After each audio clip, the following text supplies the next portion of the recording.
শুকরের কামড়ে মর্মান্তিক মৃত্যু হলো এক সহায় সম্বলহীন বৃদ্ধার।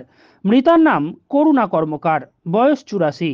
বাঁকুড়া পৌরসভার ২০ নম্বর ওয়ার্ডের লালবাজার এলাকার ঘটনা। স্থানীয় সূত্রে খবর, বাড়িতে একাই থাকতেন অসুস্থ বৃদ্ধা করুণা কর্মকার। মূলত পাড়ার লোকেরাই তাকে দেখাশোনা করলেও তার ছেলে ও মেয়ে এসে মাঝে মধ্যে দেখে যেতেন।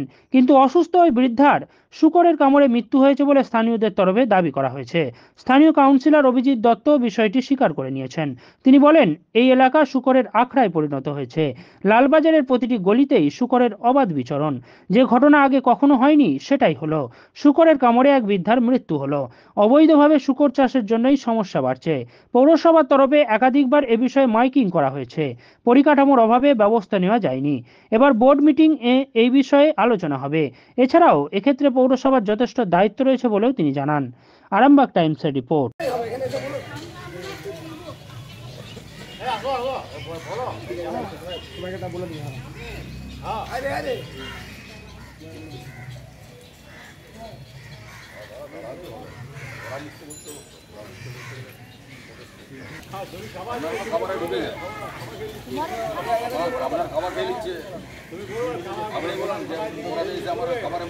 বাচ্চারা খায়।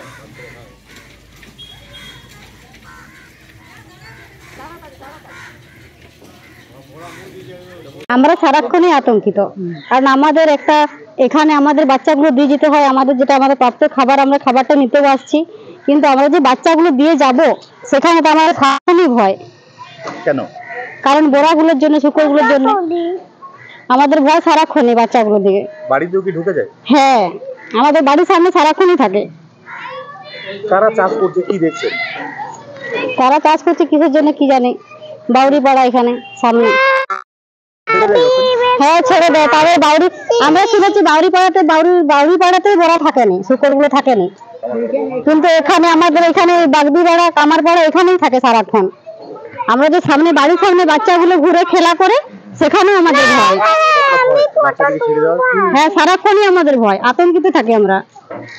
কি নাম আপনার? চায়না গড়াই। আমি তো দেখিনি, কিন্তু আমি তো চলে যাই, ধরুন যতক্ষণ সেন্টার চলে ততক্ষণ থাকি, তারপরে চলে যাই। কিন্তু শুয়োর এক গাদা এখানে থাকে, আমাদের ইয়ে করে, মানে অনেক, আমরা দরজা বন্ধ রাখি তাই, না হলে ঢুকে গিয়ে হয়তো খাবার নষ্ট করে দিবে। আসে, একবার করেও ছিল, হাঁড়ি ছুঁয়ে দিয়েছিল, কিন্তু এলাকার লোক কেউ খাবার নেয়নি, আমার খাবারটি নষ্ট হয়েছে। বাড়ি খোলা থাকলে ঢুকে এসে এদিকে। কতটা আতঙ্কিত আপনারা? আমরা সবসময় আতঙ্কিত, সবসময় যে এই ঢুকে গেল, এই খাবার নষ্ট করে দিল। বাচ্চাদের খাবার করছেন, সেখানে শুকর চলে আসছে, কি মনে হয়? মানে ক্ষতি হতে পারে যদি শুকর এসে দিয়ে যাবে, সেটা আমাদের ভয়। আমার নাম সন্ধ্যা ভাড়া। আমাদের এই পুরনো এই বাড়িটা যেটা দেখছেন, এখানে একজন বয়স্ক মহিলা, ৮৪ বছর বয়স্ক মহিলা থাকতেন। তো ওকে ওই শুকরে আক্রমণ করে, তার পাটাকে ছিঁড়ে দেয় এবং তার কয়েকদিন পরে তার মৃত্যু হয়। যদিও মৃত্যুটাকে আমরা যেটা মানে সাধারণ ডেট হিসাবে দেখানো হয়েছে, কিন্তু এই যে এখানে শুকরের যে অতিষ্ঠ, মানুষ অতিষ্ঠ হয়ে গেছে, বাড়িতে ঢুকে যাচ্ছে জলে মুখ, বাচ্চা ছেলেরা খেলছে, তাদেরকে দৌড়িয়ে নিয়ে যাচ্ছে। যে কোনো দিন এটা বড় ধরনের বিপদ ঘটতে পারে। গোটায় পাড়া এলাকাতে গোটায় একদম শুকরের পায়খানায় ভর্তি। সে বাচ্চাদের পেটে গেলে শুধু মানে ফিতে কিনি হবে, সেটা আমরা সবাই জানি।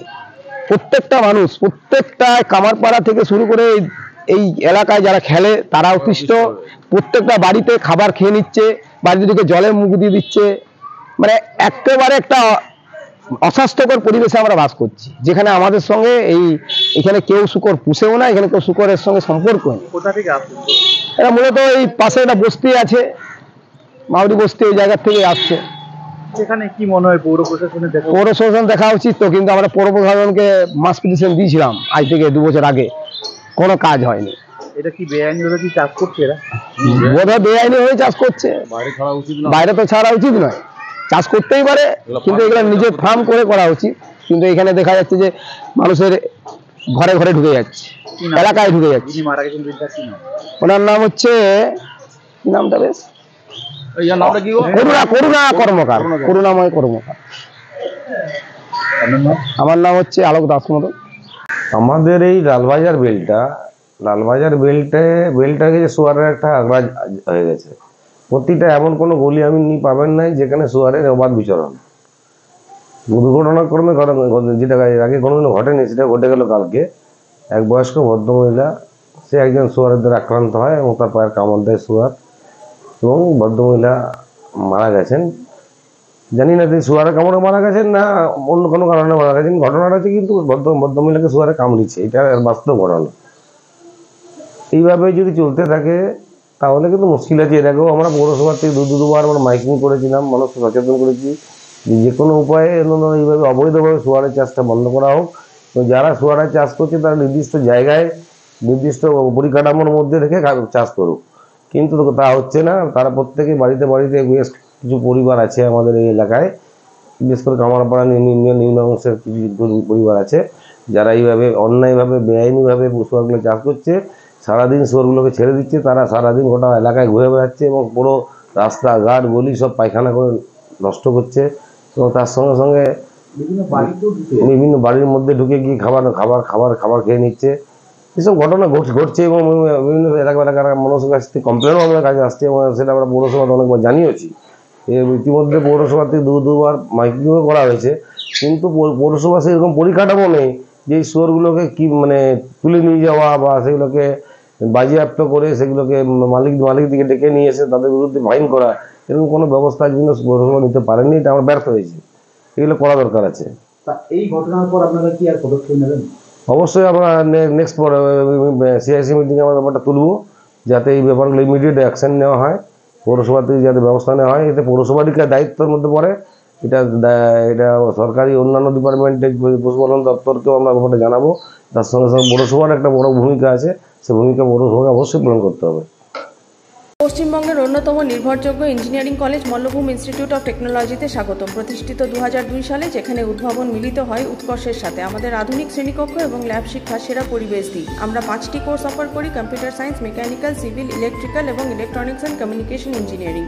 আজই ভর্তি হন এবং আমাদের যাত্রায় অংশগ্রহণ করুন। যোগাযোগ 8336984278। কলকাতা বুটিক শাড়ি, কুর্তি ও হস্তশিল্পের মেলা, প্রদর্শনী সহ সেল। ভাবছেন কোথায়? রামমোহন হল, পিসি সেন রোড, আরামবাগ।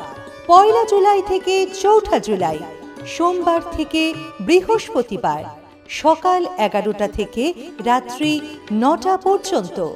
4 দিন ব্যাপী চলবে এই প্রদর্শনী সহ সেল। আপনাদের সকলকে জানাই সাদর আমন্ত্রণ।